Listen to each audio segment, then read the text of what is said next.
Hey guys, what's happening? I don't know why that got a chuckle out of me, but Hey guys. sometimes when we start, I always get the nervous giggles, the nervous gigs. I know, you think after 5 years, we wouldn't get nervous, but... No, it's just like teeing off on that first tee, You get out there and, hey, you're a little rusty. We're a little rusty, let's admit it. It's been a little while. It's a little cold. We decided to still do it outside, even though it's... I shouldn't even put the date. I told myself before we started this, I'm not going to do seasons or anything, or any kind of hint of a date, because by the time I put this out, it's like, what a bunch of slackers. Yeah, we end up dating ourselves quite often, but... No, it's February is almost fresh. upon us, we'll say that. Yeah. It's sometime in the winter. The trains are still running on schedule. On schedule. Yep. That's the Amtrak. Or schedule. Probably heading up to New York. All right. Anyway, once again, we said we're going to keep this brief. So anyhow, we got a lot of stuff to go through tonight. We got some crazy stuff. So we're going to pair this tasting with another giveaway, because I've been doing some research, and apparently these beer pages, I don't know, it's a cheap way to, or maybe expensive way. I don't know. Giveaways seem to be the hot thing. Big giveaway. So we're going to play right into that, and we're going to do a little TBD and D. Yeah. As in Dungeons and Dragons, something that Steve and I both played growing up. Yeah. Actually, I know there's a few of you out there that are still in parties, rolling those dice and that's right, doing them dexterity checks and all that good stuff. I haven't played in a while, but I know there's still places online. There's good resources where you can actually do, like, there's like sheets you can do, and there's all kinds of stuff. Playthroughs or whatever. Dungeon. There's a cool app you can make your own dungeons with and stuff. It's pretty cool. Oh, cool. Graph them out. Yeah. See, there's technology that's probably advanced. A lot of people play like games online instead. Like they'll play Sky or they'll play Strat or like the Warhammer crap online. But I think there's online gaming communities too. I know there's some hobbyists out there. I know Mark Cowan's brother Scott does. He still paints figurines and stuff, and he's really good at it. D&D has always been kind of near and dear to our hearts. Yeah, so, I don't think it ever goes away. Yeah, we had a beer that kind of paired with it tonight, so Mark had this idea, which was a great one. Yeah, so the giveaway... For a giveaway. So what we have here, we have 6 packs of polyhedrals. That's right. Those are multi-sided dice, which you need to play the game, for those that don't know. 6 packs of 6. 6 packs of 6. We got a hot ice blue. I like that. This is one of my favorites. Yeah, we got kind of like an Evil's Midnight Green. We got kind of a regular and little navy bluish. Little navy blue. Yeah, go ahead. Go. Right, the Noir. Yeah, it's hard to see it, but it's got like a smoky. It's got like a smoky black. Yeah, these all have a little kind of swirl. Yeah, they got a little bit of we got the purple for all you Kobe fans. Just Black saying, Mamba series. I know. Look at that. And the last one, Black Mamba series. Not least, a little red and gold for those Chiefs fans. Yeah, you dig? You dig? Wink, wink. You digging? You digging this? I need a beer. Yeah, we're about to open that. And then there's some stickers that we're going to choose. Yeah, we're going to throw it in there. We'll pick based on your personality. Not to forget, not to mention this is cool swaggy little bag. Look at that with the little Hydra on it. Little bag so you can carry these things around, take them to the bar. Sweet. Take them to your Take them to the bar church. and get laughed at? No, I'm kidding. Yeah, whatever. So there will be a secret word, which we'll post when we're putting this on Facebook or wherever we decide to put this. I'm trying to put this up pretty quick. And we will say, watch for the secret word during the episode. Yes. The first person that will direct message us, don't post it as a comment, because then you'll give the secret to everybody. That's right. So direct message. So send us a DM message. me, Steve, the page. Yes, however any of us. you see fit. With the secret word. Call me up with the secret word. Which we will utter a few times during this. Right, we will. It's going to be a creature, Dungeons and Dragons creature, well-known creature, so that those in the know get the reward. And first, I guess we got 6. Yeah, so first person to get it right, pick your color.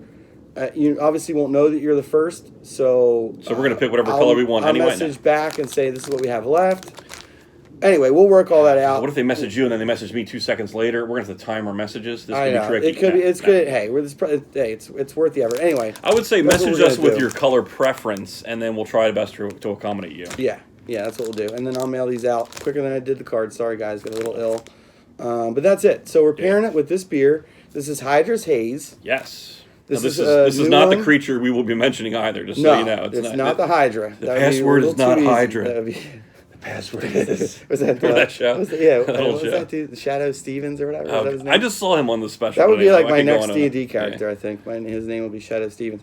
I went down some wormhole of Harry Anderson magic videos, and Shadow Stevens. Oh, that's right, because he was a magician. Shadow Stevens was one of the guest stars on there. I was like, this guy. He was always on Hollywood Squares too. Spelled Shadoe, the original dough.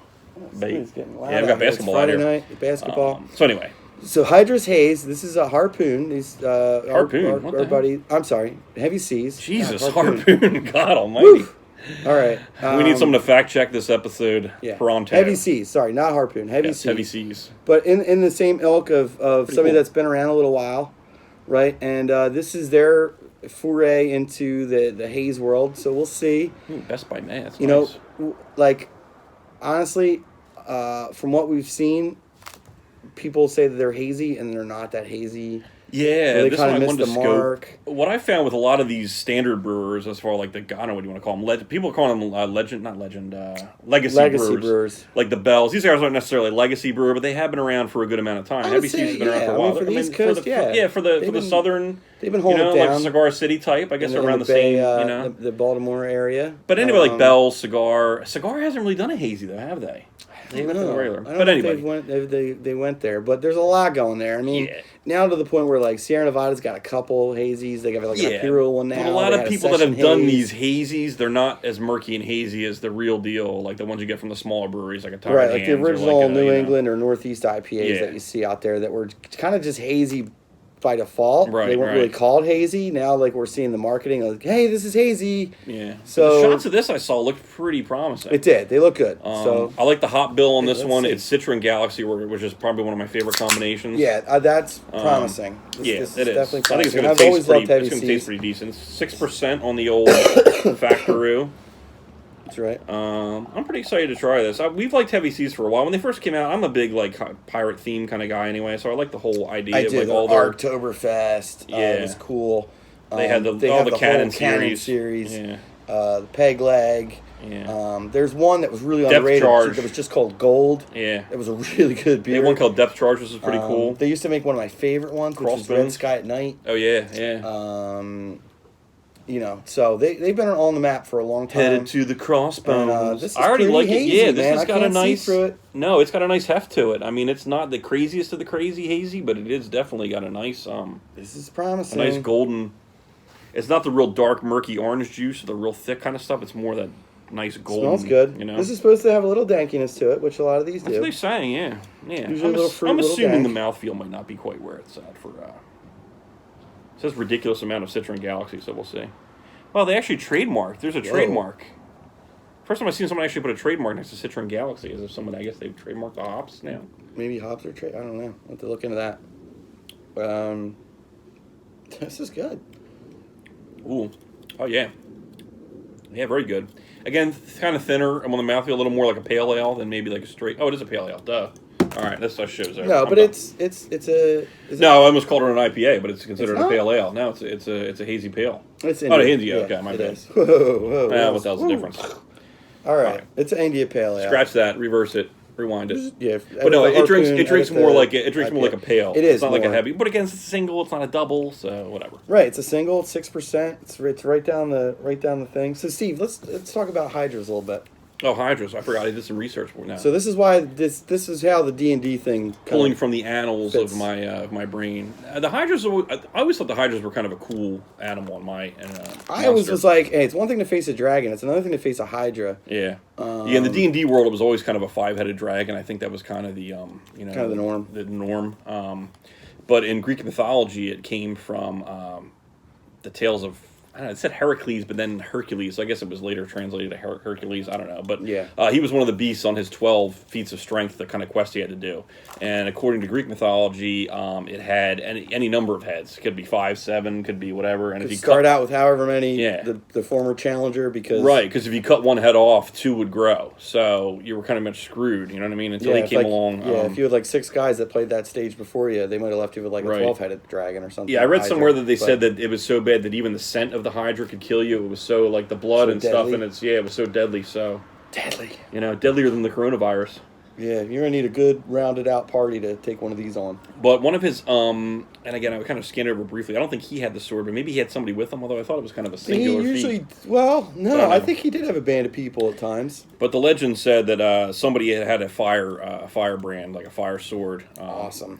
To kill it, because basically it would chop the head off and then cauterize the wound, and then kind of like a lightsaber. It wouldn't grow back again. So that's kind of how the Hydra was defeated. So and then I guess I'm assuming, I think a lot of the Dungeons and Dragons characters all kind of ascended from from Greek mythology too, or some sort of mythology. Sure, Let's face it, sure. A lot of them are mythological creatures. Yeah, there's a lot of cool creatures in Lord of the Rings and the Tolkien novels.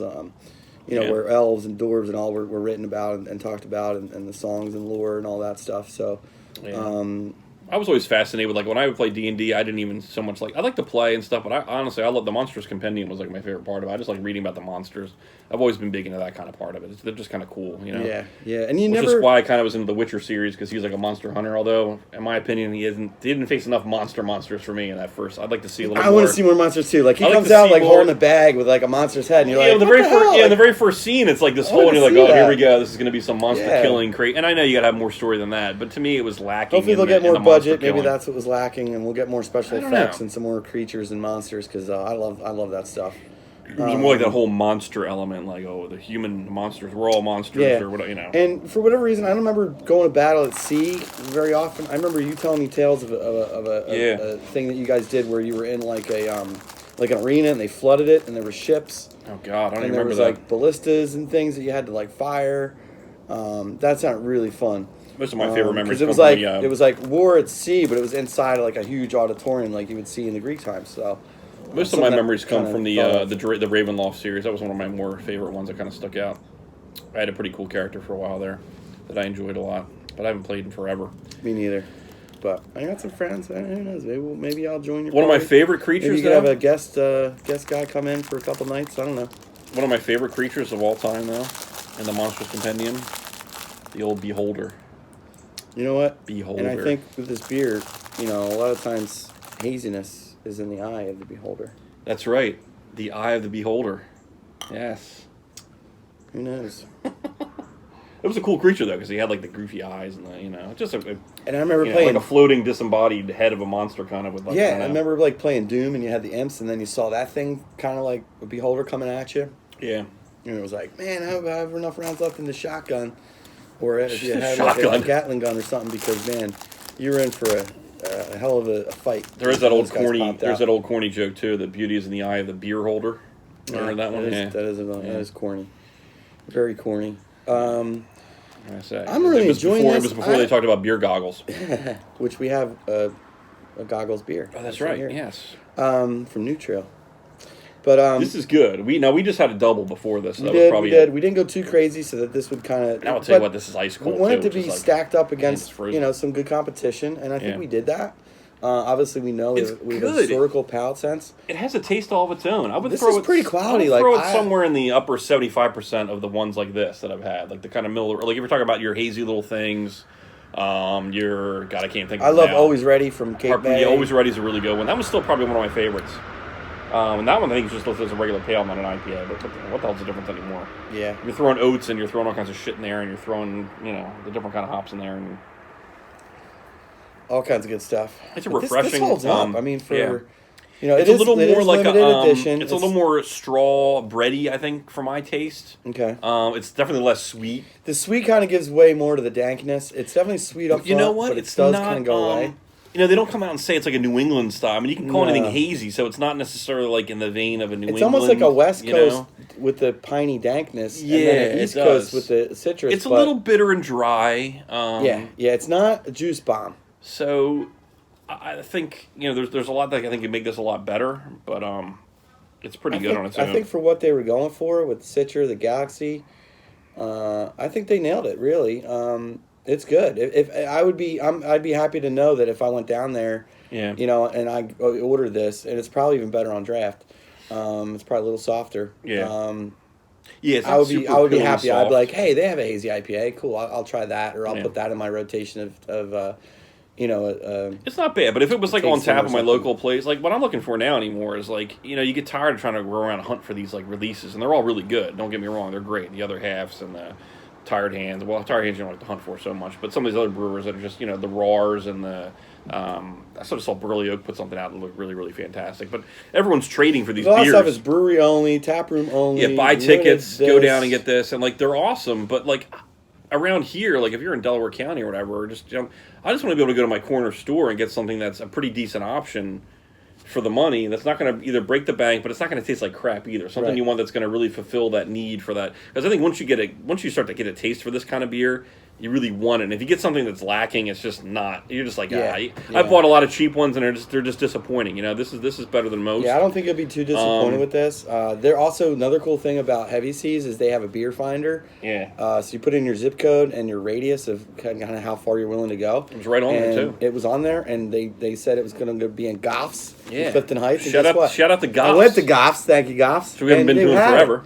They had a couple. I only got one. Pretty decent selection they do. Too, right? They're picking it up. I think again they suffer from the clientele. Yeah. The lack of interest in craft beers, unfortunately, is still prevalent here. Yeah, and then the problem, calling you out. That's right. Yeah. Well, the problem is then if you stock up on these beers, and I'm not going to begrudge anybody for stocking up on something and not making money on it, because the problem with these beers are that they don't last long. So then you find these beers that, you go to a place one week and it's like you don't see it, and then you go there like a month later and like, oh, there it is, but it's sitting on the shelf for forever. Yeah, and it's not as good. It's not even how the brewer intended it to be consumed. And a lot of these guys that are selling beers, they're just selling beer. They don't care. They don't actually get into the beer. There's some guys that are into beer. That's why I think the smaller bottle shops are better. The more knowledgeable guys usually, they know. Yeah, you're going to be safer. Then there's a demand. They'll even start discounting older stuff because they're aware of what's happening. But if I go into Joe Schmo's around the corner and I see this beer and I'm like, oh God, I haven't seen it there. And it might be a place I was in maybe a week ago or 2 weeks ago, and all of a sudden they have it, but they have it, and it's like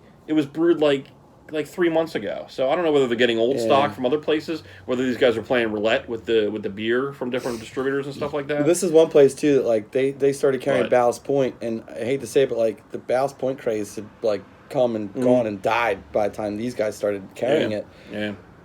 And I fell for it. I went in there, I saw one that I never saw before, and I was like, "Oh, I'm gonna get this," and I couldn't even drink them. They were so old, and I didn't check. I didn't do my due diligence, so shame on me. But best keep an eye on local those option dates. I've been finding Sloop juice bomb, which is a pretty good just standard if you want something that's pretty good and juicy at Acme. This one says it's still good to May. I think it just came out this month. And they've been rotating. They've been rotating. Months. The last ones I got today, I think were canned in late December, which isn't too bad. Yeah, that's nice. But obviously sometimes the fresher the better. Although sometimes it's too fresh. Then you talk about people talking about green. It was too green. The hops are too. So there's kind of a fine line between.